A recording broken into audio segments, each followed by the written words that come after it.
What's going on, my beautiful people? It's your boy LB the Motivator, your co-host of the Tulsa Roundtable. I pray everybody is doing well tonight. I pray that you feel the energy. I'm so excited. Dean Ray is here. He is in the back. He is running the show. So Dean Ray is here. Dean Ray, do you want to pop on and say anything to the people? Yeah, man, just glad to be here. LB, you got it, man. Encouraging you from the back, behind the scenes. You're gonna do so well. Amazing panelists. So let's get it. Thank you so much, brother. Look, I am so excited for tonight. I've been talking about this with my friends and my family members, and I've been posting on social media. Tonight is the night we're going to have a phenomenal panel. Look, we have the amazing Sarah Dillard and the phenomenal Dr. Travis Smith with us here tonight. And we're going to talk about some things, but we're mainly going to be focusing on what happens after student leadership. All of us were student leaders back in college, and now we are on our own paths, chasing our own individual dreams, but we were spurred by the same force, the same energy to want to be better and to also spread that want and help others out. So first, I'm going to bring on Sarah Dillard to introduce herself and talk about who she is. What up, sis? Oh, I think she's muted.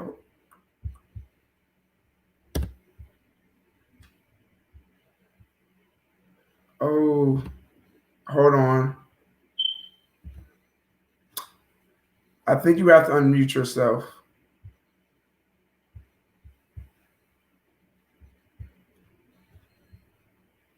Can't hear you. We have to unmute yourself. Can you hear me now? Yeah. I was trying to unmute you, but okay. It said you. Awesome. What's going on, sis?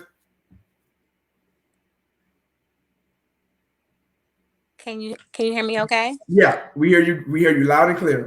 So go ahead and just write the questions that you want me to answer in the chat. That way I can hear and I can see very well. Because it's a little difficult for me to hear you, but I want to make sure I'm answering the questions in alignment with what you have planned for the show. Okay. Absolutely. I got you. Thank you so much. But Sarah, can you please tell us a little bit about yourself? Let everybody know who you are, where you graduated from. Just give us a little info. Yeah, absolutely. So my name is Sarah Dillard. I am a former alumna of Savannah State University, the Savannah State University, the oldest public historically Black college in the state of Georgia. And it's in Savannah, but I love Savannah State University. It taught me so much.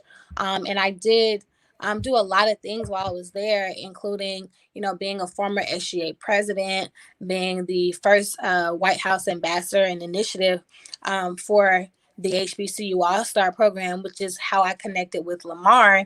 And, I am a proud AKA, and I'm also an advocate of change. When I got on campus, there were things that I saw that I just knew that would benefit the student body. And from there, I really made it my best effort to really just support where I could and contribute. And that was even without student leadership. So that's one thing that I feel like has definitely, I guess, helped me become who I am. And that's kind of how people have known me a lot for, because it's like, even when I wasn't in a position, I was still leading. And naturally, leaders lead and winners win. So no matter what position you are in, you can still take initiative. And so that's just a little about who I am and how me and Lamar were able to meet. And currently, I graduated with a civil engineering degree. So I telecommute and work with GDOT, which is the Georgia Department of Transportation. And I also am an investor with the business, helping people and educating people about financial literacy as well as an online e-commerce. So I have a couple businesses part of as a result of just being, connected and just wanting to, really elevate in life and create my own legacy. A boss by no other word. You are a boss. Thank you so much for introducing yourself, Sarah. Thank you so much, sis. Now I'm going to bring to the stage Dr. Travis Smith, my pro fight, one of my mentors. Oh man, Dr. T, how are you? What's up, bro? You didn't tell me this was gonna be like a first family affair, yo. It's just so ironic, man. Look, we ride close in this network. We ride real close in this network. So, Dr. Smith, if you please just tell a little bit about yourself, who you are, where you've been, and where you currently are going in life. Dope. All right. So I'm originally from Lafayette, Alabama, born and raised. Shout out to the 12. I went to Alabama State University. Uh, During that time, I was involved. I was one of those students that I was just looking for opportunities to be involved. So everything there was to do, I pretty much did it. Student government, Alpha, AK Psi, NAACP, Golden Ambassador, you name it. I just really believed in being involved, and it paid off for me. So just a long story short, during my time at Alabama State, I left being SGA president. I started a nonprofit, United Incorporated, and we're still thriving to this day, where one of our kind of taglines is we're connecting students to HBCUs and connecting HBCU students to opportunities. So we pride ourselves, just some statistics regarding our high school students. To date, our high school students have graduated about 25 and secured about $30 million in scholarships. They have 100% acceptance rate, 100% college retention rate, and 100% high school graduation rate. So we're proud of that. Currently, I'm a clinical assistant professor at the University of Florida in the Master of Student Personnel in Higher Education. So I teach in the master's program and I teach in the PhD in higher education program, where I research HBCUs. Particularly, my dissertation looked at the experiences of Black SGA presidents. But most of my work revolves around HBCUs and graduate students of color with a specific focus, which I'm moving in that direction for Black graduate students. So it's just a little bit about me, man. Thank you for having me on the show.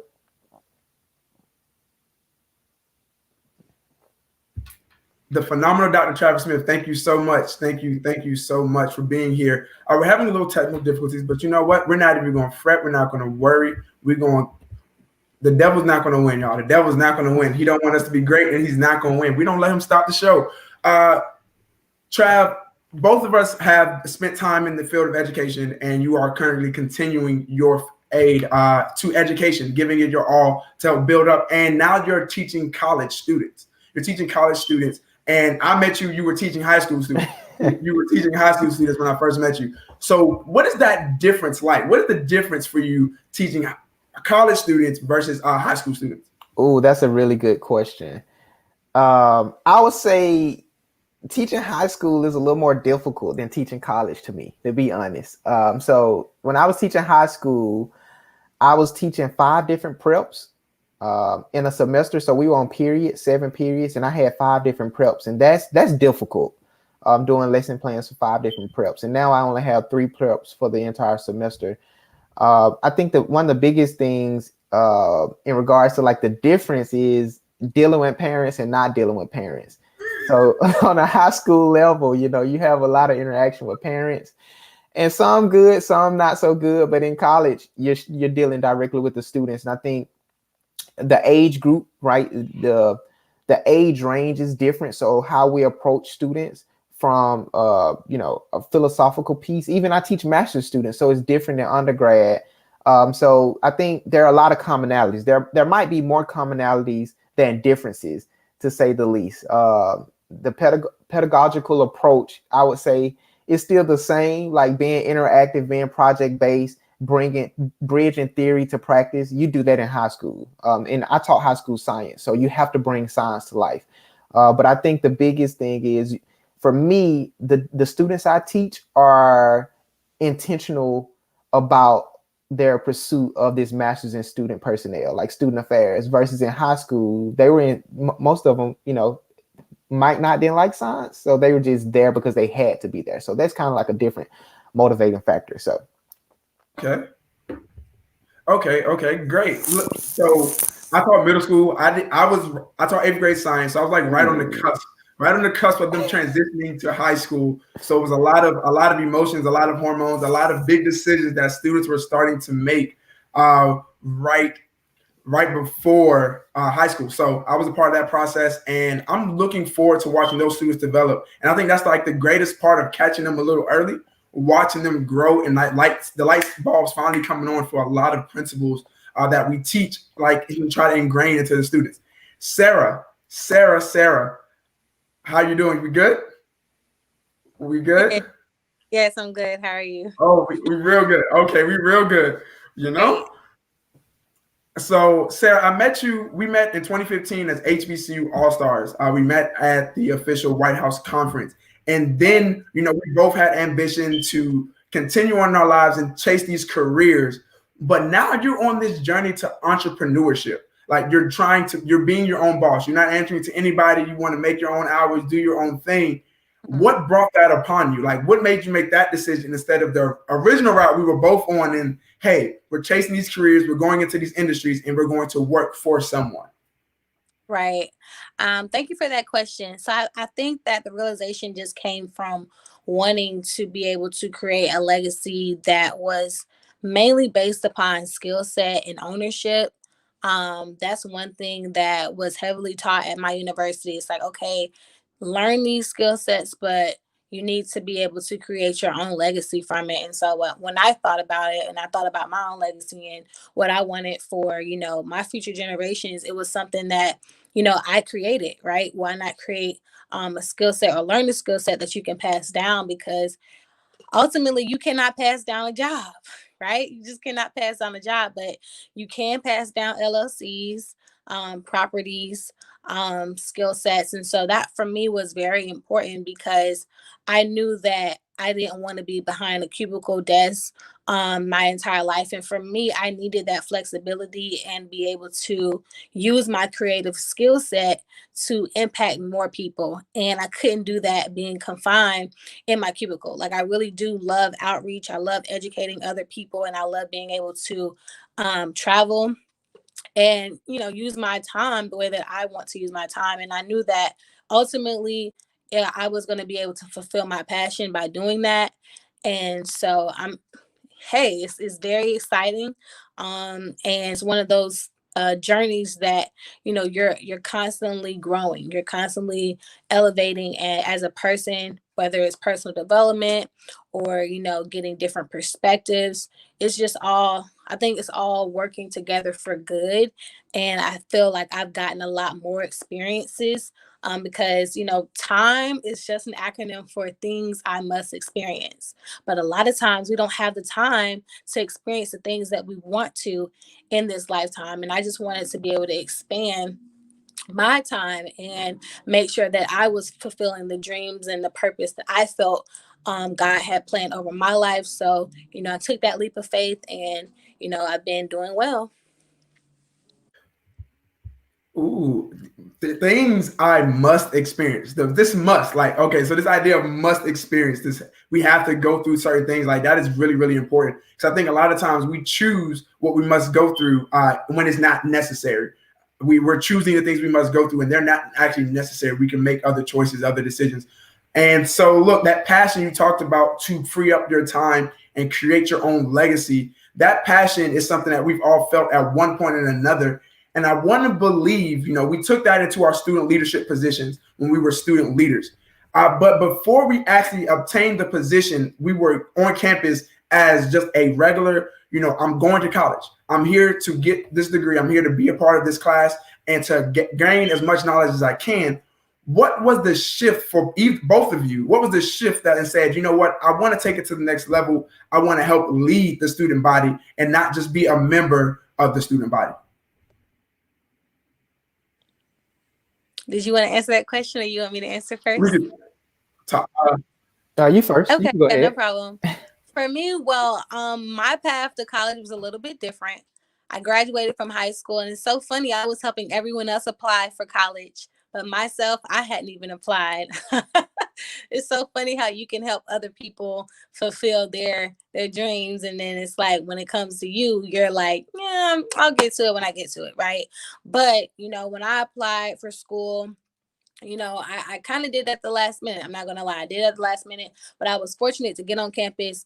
I didn't go to school right out of high school, so I went into the workforce after high school, and I also was doing theater and plays. So I was able to experience, you know, a level of discipline and responsibility that a lot of my peers had not yet experienced. So when I got to college, I was a little bit more focused, and it was just one of those things where I kind of felt like it was my responsibility to do something if there was not someone else taking the initiative. And so it started initially when I was in my dormitory, and we had the lobby, the common area, and there was a big TV, and it was, it was nice, it was mounted, but there was no furniture. And I was like, where's the furniture? Like, this is a little weird, right? We were supposed to commune in this space, but there's no furniture. And so then from there, word got around, like Sarah's getting a petition together. We're trying to get these student signatures and write. I was really writing the letter. It wasn't like a petition against the school. It was a petition for students that were in the building, because I wanted them, like, they wanted furniture. And I'm like, okay, so I need some backing behind this, right? So I wrote a letter to the president and to, the director of the housing. And I was like, we need furniture in this space. And so it was so crazy. The furniture had been bought, but it just had not been distributed accordingly. So it started there. And it was just literally me asking the question and being persistent, right? So I'm like, I'm going to live here on this dormitory in this space, right? We need to have furniture here. Like, why don't we have furniture? So it really was about me just like living and realizing that I had to be in this space for like 4 or 5 years, and then saying, you know what, like, I'm going to make it the best space possible. Right. So I started with little things like that. And from there, I was actually nominated more so than I actually chose. Like, I was nominated. They were like, oh, well, you would be a really good fit for this. And I was like, hey, why not? Right? Why not? So then thus, I started my pursuance, and, it just kind of stemmed from there. And then I realized, oh, I can get paid. Okay. I was like, okay. So this is not only do I get to lead, but leadership pays. Okay. So I saw that and I was like, wow, like, honestly, I would have did this had I not even gotten paid. So being able to bring those two together, I was like, yeah, I need to, like, this could be a career or something, So I started putting those two together, and I really pursued it out of passion.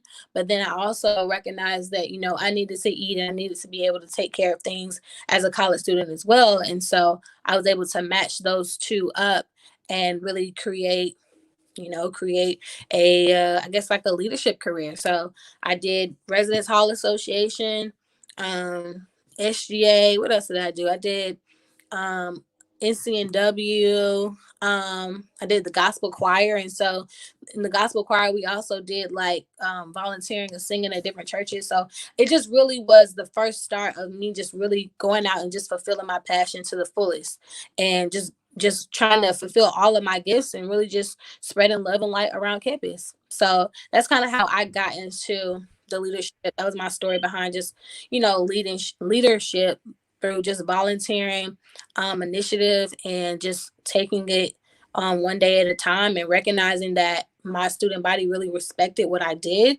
And I just continued going out from there and seeing how else I could create change in a positive way.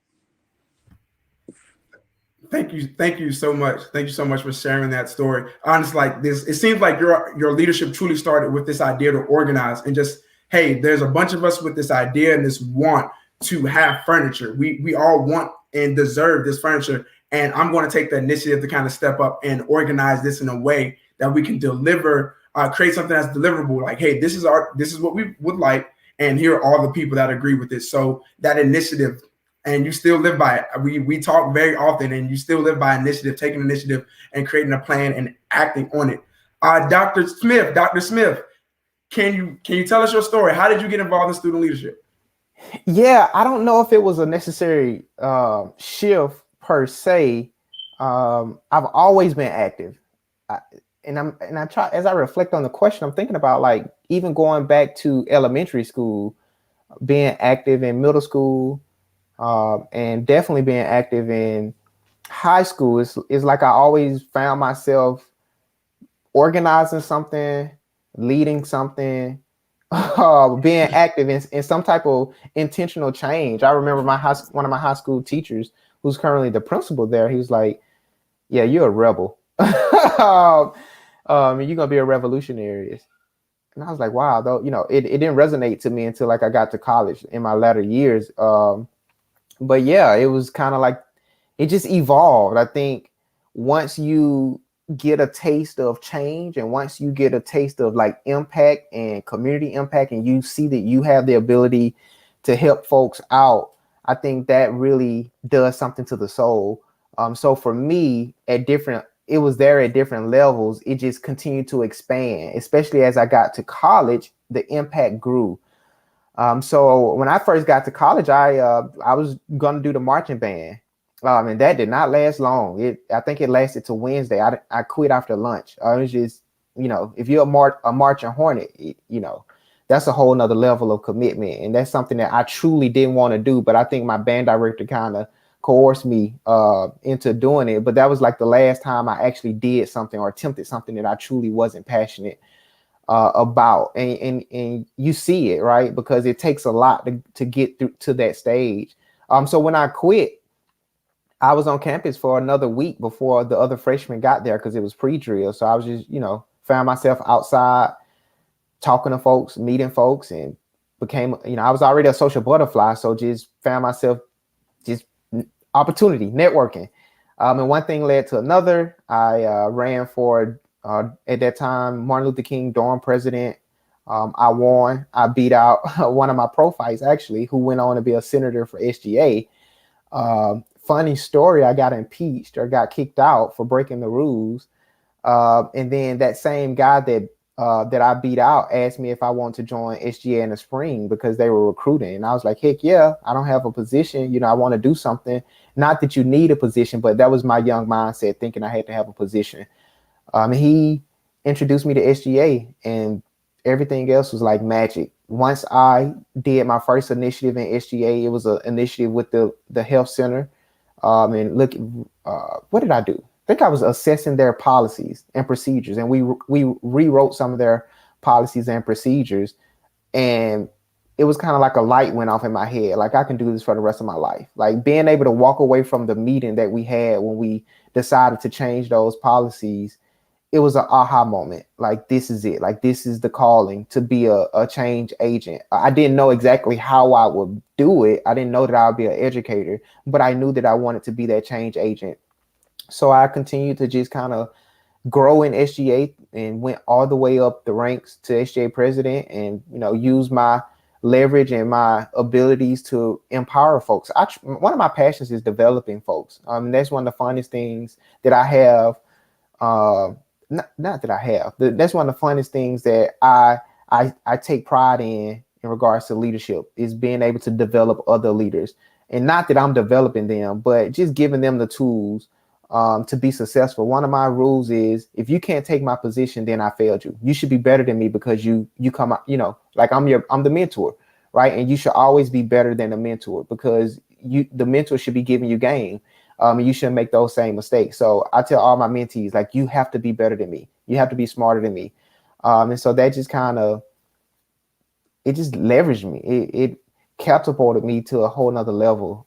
So yeah, that's kind of like, not necessarily a shift, but just a trajectory of the impact grew and the responsibilities grew as well. Well, thank you. Thank you so much for sharing. And it's amazing. Truly, truly amazing. I remember how, like, I kind of got started with student leadership, really, really getting rampant in high school when I wanted to get involved in everything. My grandmother was telling me, you got to be involved if you want to go to college. And I hadn't truly made the decision if I truly wanted to go to college. It was just kind of like, maybe I do, maybe I don't. But since you're telling me I should go, I guess I'll do some of the stuff. And I remember my senior year of high school running for senior class president against one of my best friends, and he actually beat me. I actually lost. I did not win. I was really upset. A moment really upset me. And then so I went around and I talked to a lot of my peers, a lot of other students, and I was like, why did you or why did you not vote for me? And came to find out I had some work to do personally. And when I got to college, I remembered that I had work to do. I remember that there was some self-development that I needed to go through, some self-development that I needed to do. And as I started to do that work, I started to fall in love with the idea of giving back to people. And that kind of spurred me to give back and then get involved in more and be more of a leader, because I was always outspoken, always was going to speak my mind. And that led me to speak for other people. So it's interesting how everybody gets involved as student leaders.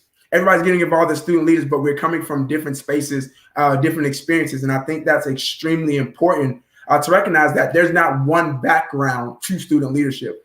There's not one background to leadership in general. And so that actually leads me into the next question, because when we stepped into student leadership, our student leadership roles, we begin to develop ourselves as truly defined and, recognized leaders. Once you step into SGA president, SGA vice president, chief of staff, once you step into these high titles and these high visibility positions, you're truly a recognizable leadership figure. And how did that affect like the quality and the volume of like opportunities that came your way? I know there were different things that I did not have access to prior to becoming SGA vice president. Like there were just opportunities that just did not seem to fit for me because I hadn't shown proven leadership. But once I cracked that seal, a plethora of opportunities came my way. And I was wondering for both of you, how did your student leadership affect the opportunities that came your way?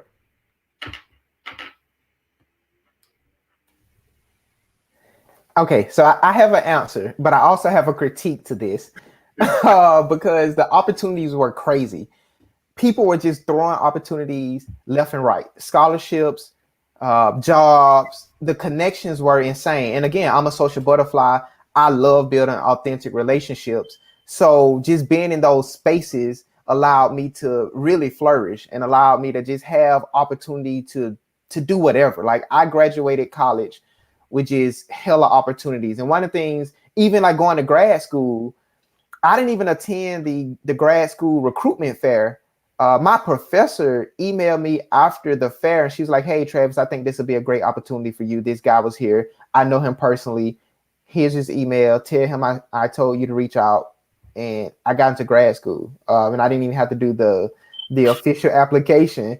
So the opportunities are there, and it's a plethora of opportunities. The downside is we tend to, and I say we as faculty and administrators tend to only look to certain student leaders with these opportunities. So it becomes like we're the gatekeepers, and we unintentionally exclude other student leaders because their roles are not as defined as an SGA president or as a campus queen. So we really have to be intentional moving forward to not just be gatekeepers for opportunities for certain students. Like we have this idea that to make ourselves look good, we need to refer like this top student, right? And I feel some type of way when we start saying like top student, as if all of our students aren't capable. Now, granted, you do want to recommend somebody that's qualified and that can do whatever the ask is, but we really have to be intentional to not use these spaces as our positions as divisive class. Like in other words, we have to get away from this idea of classism. Because you hold the position of SGA president, then you're higher than anybody else. That's not the case. Like there are individuals just like every other student. So yes, there are a lot of opportunities, and a lot of opportunities were afforded to me. I want to challenge other folks to open those opportunities up to other student leaders that might not. You can only get one SGA president a year, right? So, but there are a lot of other student leaders, and leadership looks different in a variety of contexts. So that's kind of like my answer and a critique on that philosophy. Thank you. Sarah, do you want to share about how once you took those leadership positions, like you talked about creating a career, you pretty much became a student leader career to kind of keep yourself provided, your resources provided for you during your college years, but how did that affect the quality of the opportunities that came your way? So how did it affect the quality of the opportunities? I don't know if I'm really understanding the question. Because honestly, like when I got the leadership roles, I still felt like a normal student, honestly. I mean, I've never been a person to be a boastful person or anything like that. So to me, it's like when I look at leadership, I look at it as another responsibility, right? I didn't necessarily look at it as like, a higher pedestal or anything like that. So when opportunities came my way, if they were applicable to where I was going, or if they were relevant to, my current focus, I definitely took them.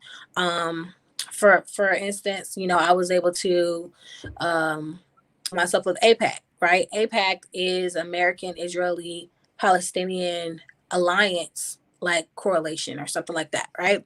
And I was able to go to Israel for free. So that was an opportunity because I had never been outside of the country before. And, I was able to simply apply, and I was fortunate to be able to have that opportunity. So you just have to think about the opportunities that you get. And when you get them, ask yourself, are they opportunities that you feel like are going to be beneficial to you, or that you feel like will I guess encourage you on your journey? Because there's a lot of different opportunities, but I guess it's not the quality of the opportunities. The quality of the opportunity getting higher and higher and higher, right? So is that answering your question? Like you're saying, like as like from being a normal student versus being a student leader, the quality of opportunities, like they were higher than just being a normal student. Is that what you're saying? Yeah, like once you're as a recognized leader, as a Oh, recognized student leader, like you may that again, you became HBCU All-Star. Do you think like that opportunity would have even been said, "Hey, Sarah, apply," or would somebody have even supported your efforts to apply for that had you not already proven yourself as a recognized student leader? so yeah, that was my first that was like my first highlight as a student leader.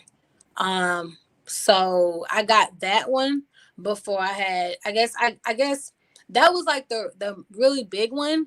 RHA at the time was like RHA. It was still cool. Residence Hall Association. It was great. But the HBCU All-Star, I really learned about that because my professor, similar to what Doctor said, my professor actually hit me up and was like, "Hey, you should do this. I think this would be really good for you." And it was really last minute. I'm not gonna lie. And I was like, "Yo, I don't know if I'm gonna be able to finish all this before the time, but I can at least try. I'll at least try because you gave me the opportunity." So I said, "You know what? I don't mind." I tried it out, and that was a high level. That was a high opportunity that I got, and I probably wouldn't have gotten it had I not already shown myself approved. So yeah, they definitely. I guess that opportunity definitely did. The fact that I was in student leadership on campus definitely did help what I already knew as being a leader, and seeing other people seeing that, okay, yeah, she's actually committed to being a leadership. And how can I, how can I help her and make her better and give her more opportunities, because this young lady is going somewhere. So yeah, the opportunities came, but I don't think that, I feel like they only came, like you said, because I got certain recognition before. And certain people like to see that you're really passionate about what you're doing before they give you other opportunities that they know about. I probably, if I was just a normal student, some people may have seen it, or they may have just told me about scholarships. But because I did have those previous student leadership opportunities, I feel like more and more came that way, because not only did I get the opportunities, but I executed them the best way that I knew, right? Whenever I was asked to speak somewhere, I always did my best to put forth the best effort, and really just, really represent my university the best way possible. So I think that's what kind of, pushed it through, for me to continue to get opportunities. Because, I have a saying that's like, every opportunity is an opportunity. And so the opportunity that you're doing right now is the interview for the next. So, I always thought about it that way. And I feel like that's another reason why opportunities just kept growing in, because, hey, you can be a student leader and not get a lot of opportunities just based off the effectiveness of how you, execute the opportunities that you're given. So I think that me being humble and appreciative of the opportunities that I got and not taking them for granted really is what brought in more opportunities. Thank you, Sarah. Thank you both for sharing. Thank you so much for both of you for sharing. And so when we talk about student leadership, one thing that I experienced as a student leader was the great debate of SGA. Which SGA cabinet was the best? Which SGA cabinet is going to be always remembered? That's like the great debate of any SGA. And something that was important was the role that the SGA played during their year. what role did your cabinet play in the effectiveness of the student body, with the administration, with campus policy? Like, what role did that SGA play, the SGA cabinet? So in both of you all's opinion, how has the role of a student leader, how has that role actually evolved or changed, if any, if at all, over time? We have this window that we all kind of served in, like the same 10-year window period.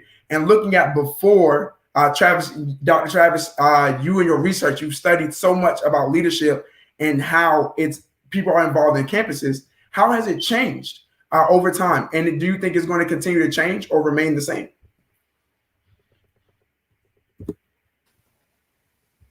Sarah, you want to take that one first? Or you want to take? Yeah, I took the last one. It's up to you. No problem. So I think that student leadership, I think the student leadership is going to be a reflection of who you already are, right?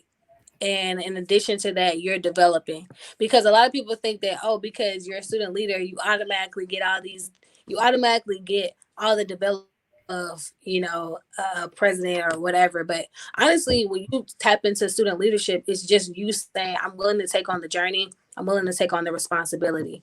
So I don't feel like, there's been a lot student leadership in terms of changing, but I feel like there's been a lot more inclusivity, I guess you can say, that I've seen on my campus. So just allowing any people like to really just try to take the initiative, as opposed to just focusing on one group of students who may have 3.0 GPA or what have you, because guess what? Just because you have a 3.0 GPA doesn't necessarily mean that you're going to be the best student leader. It's really what's in your heart and the passion that you have. So I feel like in terms of student leadership, my cabinet, I'm not being biased, but it really was the best, just because the cabinet that I was fortunate to be initiated to, that was the first year that we had a Mr. Savannah State. So that year alone was going to be, oh my gosh. And so then I was also Chief Justice. Before I had become president, I was Chief Justice.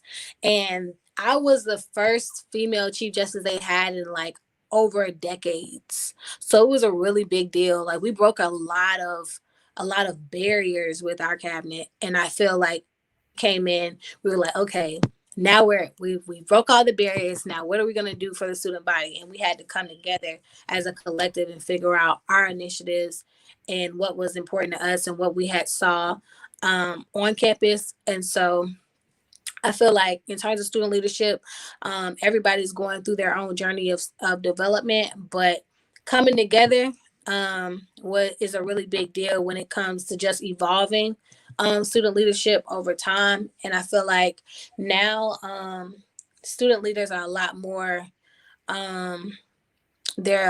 focused on how they can lead via webinar and Zoom. They're looking for a lot of more creative ways, just because they may not be able to do everything in person, especially now with everything that's going on. So I know a lot of times, like back then, we had the opportunity to do a lot of in-person events and really have that unity.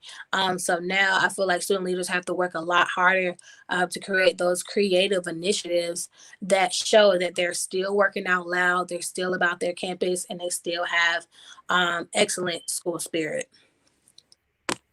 Yeah, the pandemic alone has thrown quite a wrench in what student leadership looks like. Dr. Smith, do you care to share your opinion? Yeah, first, ditto to everything Sarah said, because she's right.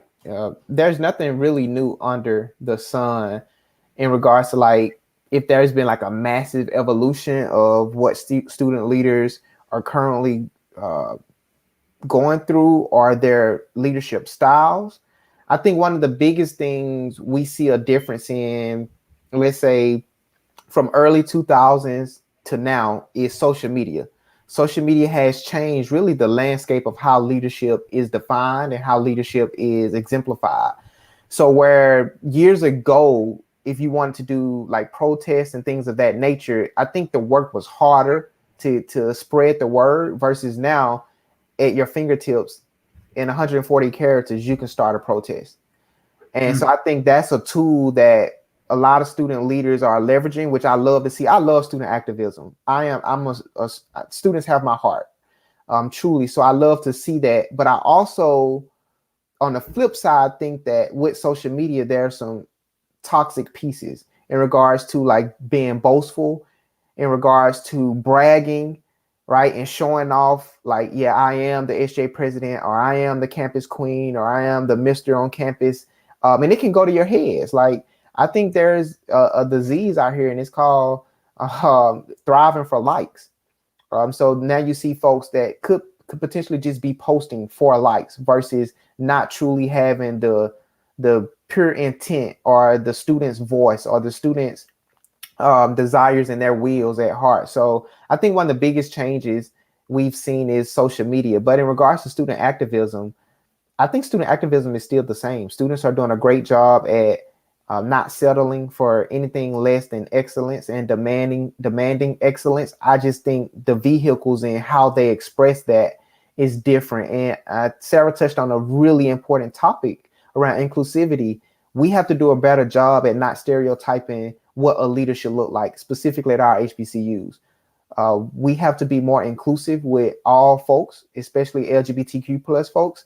And we have to be intentional in regards to who has access to run for these offices and what policies and procedures are in place to exclude, rather intentional or unintentional, exclude folks from being in this space. We still see a lot of disparities in regards to gender when it comes to the role of an SJ president. Although we are seeing a lot of women take that role, there's still disproportionate numbers in regards to women versus men taking that role.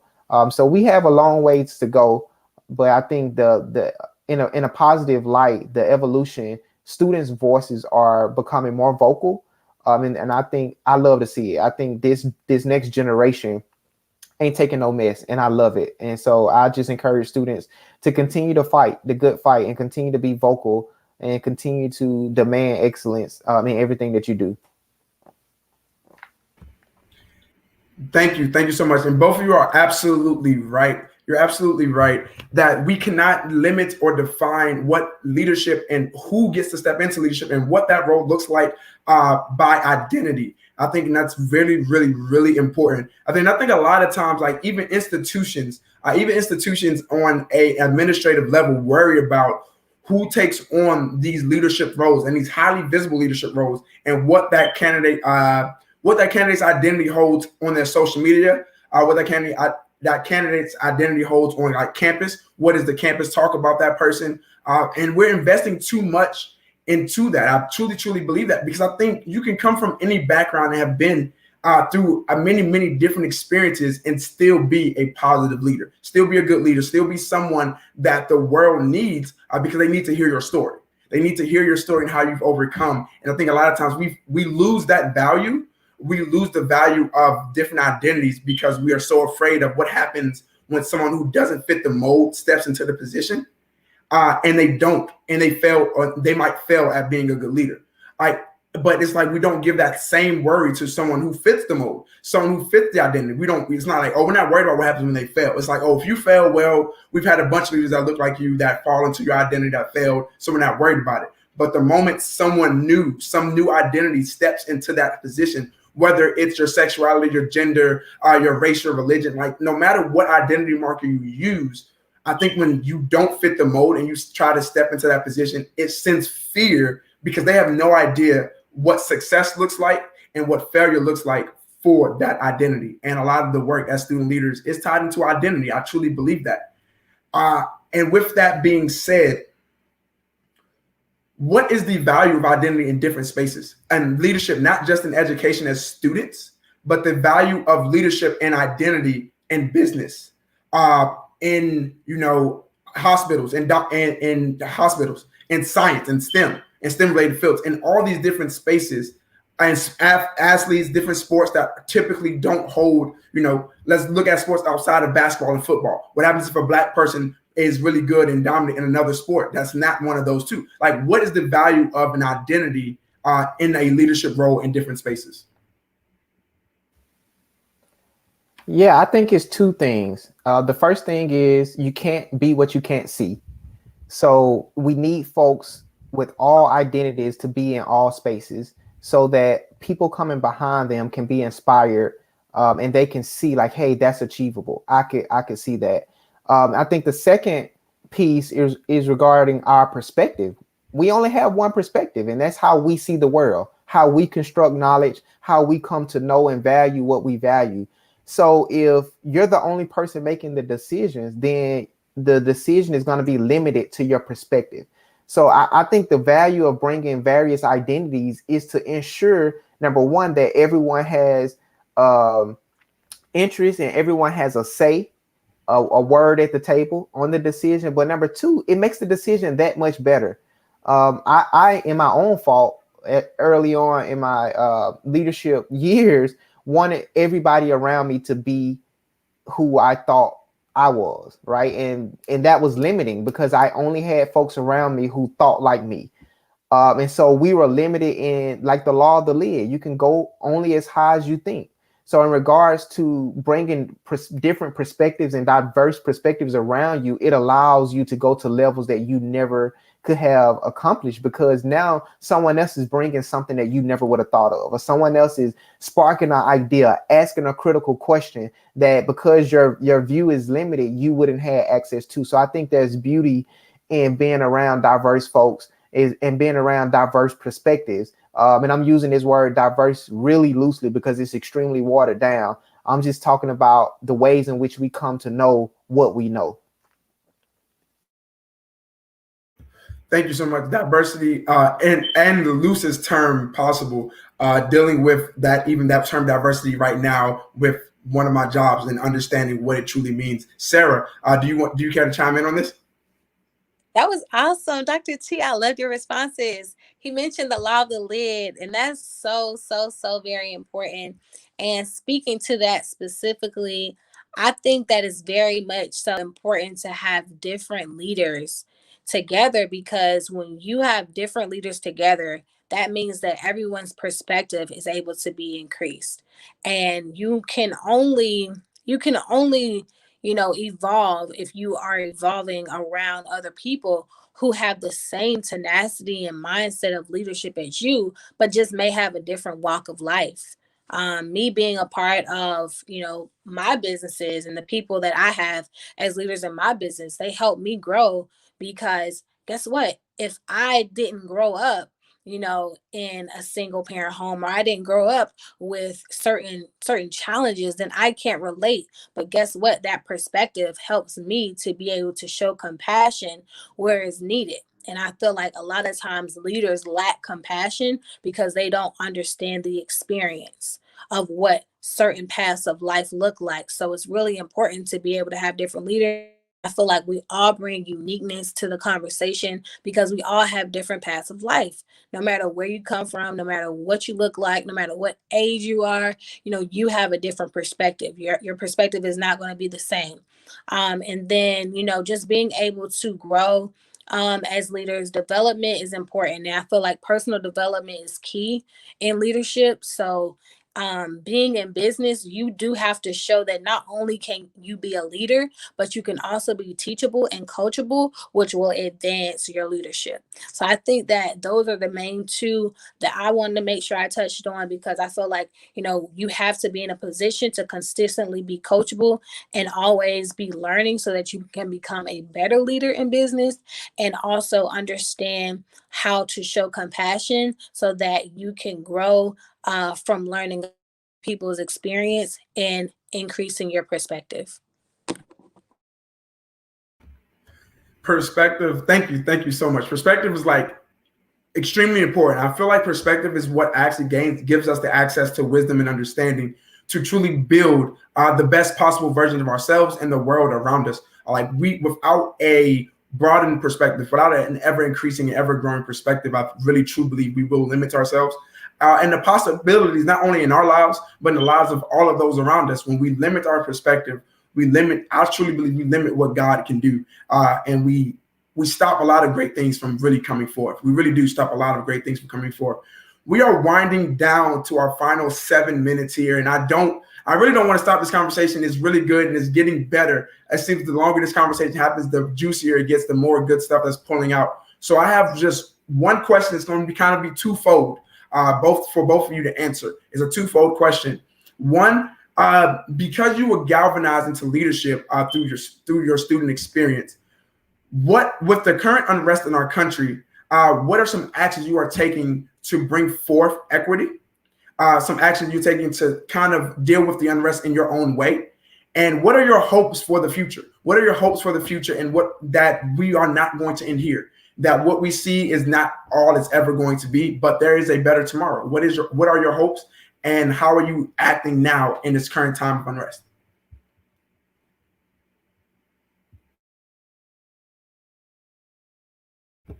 I'm gonna toss that one in the air. Whoever wanted. Okay, I go for that one. Unless Sarah, you straight. Okay, I give it a shot. To bring forth equity now, I label myself as an anti-oppression educator, which means I incorporate anti-oppression work in all of my courses, in everything that I do. Like the more I want to run from it, the more I can't. So just bringing that into fruition, which means I teach folks that are going to work in higher education settings, and hopefully I'm teaching them how to be anti-racist, how to be anti-oppressors, specifically because I work at a predominantly white institution where a majority of our students are white.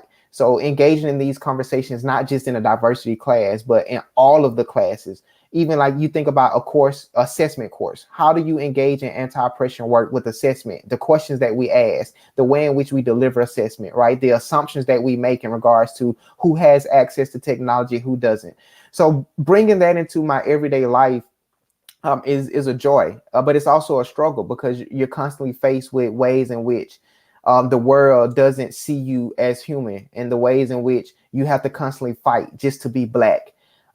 So one way I show resistance is my authenticity. I choose not to code switch. I choose not to subscribe to certain professionalism norms. As you can see, like my nose is pierced, my ears are pierced. Like these are my ways in which I show resistance. My language is a way of resistance, and I choose to walk in that every day. In regards to my hopes, I hope that there will be a day when Black folks can just be Black and not have to apologize about it, and not have to give caveats, or not have to just be expected to conform to whiteness. And I look forward to that day. I hope that not even just Black folks, just brown folks and marginalized identities, LGBTQ folks, like people can just show up who they are, and that be enough. Being Black sometimes is exhausting. It's mentally and physically exhausting. Folks, we're dying left and right. We're not dying. Folks are killing us left and right. And racism will kill you. So my hope is that one day we could eradicate racism on this earth, to where Black and brown folks can just be, and they can just wake up, and the first thing they don't think about is, how am I going to survive today? They can just wake up at peace, knowing that they're going to have a happy, peaceful, joyful day. So those are my hopes, optimistic hopes. That powerful, just a powerful message, and honestly, powerful hopes. Those are some powerful hopes and belief. I believe in it. I do believe it's going to happen. I'm right along with you, Dr. Smith. I do believe it's going to happen. Sarah, it's on you. Yes. How am I dealing with the unjust? I am doing things like this, communicating my experiences and being able to give back in the ways that I know how. I am also educating our community on financial education. I think it's really, really important to set ourselves up financially. A lot of us, we are very familiar with academic education, street smarts, but a lot of us have not gotten the financial education we needed, because when we went to school, they didn't teach us how to do those things. And I feel like, you know, the best thing that I can give right now is the education that I've been given, and being able to pass that along, and hope that I'm helping someone, hope that I am, edifying my gifts to the glory of God, singing, and just being able to contribute where I can. I feel that, my main hopes is that us as a community, we can learn more about financial education and really not be scared of money. Like, I've met people like literally scared to talk about money, don't even want to look at their bank account, never really look through the statements or anything like that, just because it's just been a fear, because it's maybe never been enough, right? And so, my hopes is that in the of this marching, in the midst of everything that we're doing, is that we're setting ourselves up financially to be able to leave something behind, more than love, more than peace, more than long suffering and volunteering, because we do a lot of volunteering, but it's like, we also have to eat. We also have to eat. So finances is very much so a huge part of, where this country stands. It's like, who has the biggest bag, right? And how are you able to, successfully complete that? And if you think about it, it's so funny that some of the wealthiest people in this country didn't even go to college. But every year we're told that we need to go to college, get your degree, get you a nice job. And what we're finding out really quickly is that, the jobs are not going to create us the wealth that will allow us to live next to our CEO of the company that we work for.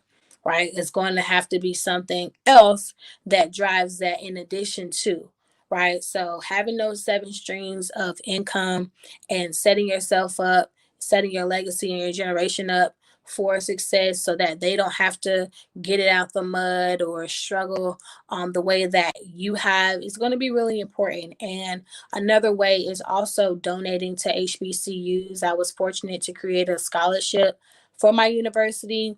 And so I'm partnering with the alumni associations and showing my love and my support, not just by word or deed or time, but also by monetary contribution. So I feel like that's very much so important. And that's the way that I'm being able to give back, by holding myself accountable and just investing in things that will develop the longevity of what I want to see still standing even after I'm gone. Thank you so much. Thank you to both of you. And as you said, Sarah, education is the key to liberation.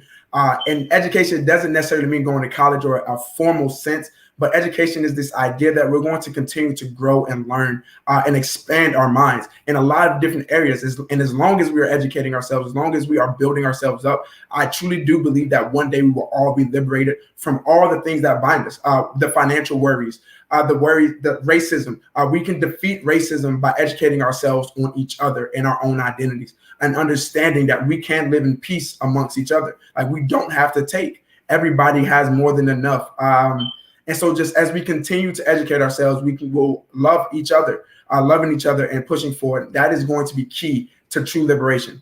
I just want to thank both of you once again for showing up tonight, being on this panel, engaging in this robust conversation. I really just want to thank you all. I enjoyed it. I hope you all enjoyed it. And I hope everybody at home enjoyed it.